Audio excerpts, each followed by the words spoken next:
અને હવે વાત કરવી છે બરફવર્ષા વિશે। જમ્મુ કાશ્મીરની અંદર બરફવર્ષા થઈ રહી છે। ખાસ કરી અનંતનાગ અને ડોડા વિસ્તારની અંદર ભારે બરફવર્ષા।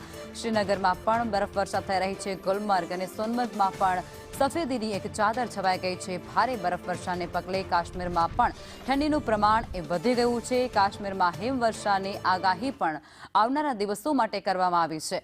ભારે પવન સાથે હિમવર્ષાનું એલર્ટ પણ ત્યાં આપી દેવાયું છે। શ્રીનગરમાં તાપમાન -1 ડિગ્રી નોંધાયું છે, તો ગુલમર્ગની અંદર -9 ડિગ્રી સુધી તાપમાન ગગડી ગયું છે। તાપમાનમાં ભારે ઘટાડો નોંધાઈ રહ્યો છે, ત્યારે ભારે બરફવર્ષાને કારણે શ્રીનગર જતી ફ્લાઇટ્સને પણ સીધી અસર વર્તાઈ રહી છે। અનેક રસ્તાઓ અત્યારે વાહન વ્યવહાર માટે બંધ કરી દેવામાં આવ્યા છે, કારણ કે રસ્તાઓ ઉપર બરફની ચાદર છવાઈ ગઈ છે।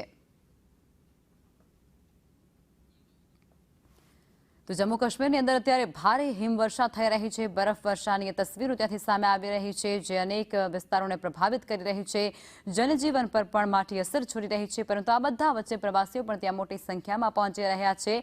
અને જે બરફવર્ષા થઈ રહી છે તેને કારણે રસ્તાઓ ઉપર બરફના થર જામી જતાની સાથે જ ત્યાંથી વાહન વ્યવહાર માટે અનેક રસ્તાઓ બંધ કરવામાં આવી ચૂક્યા છે।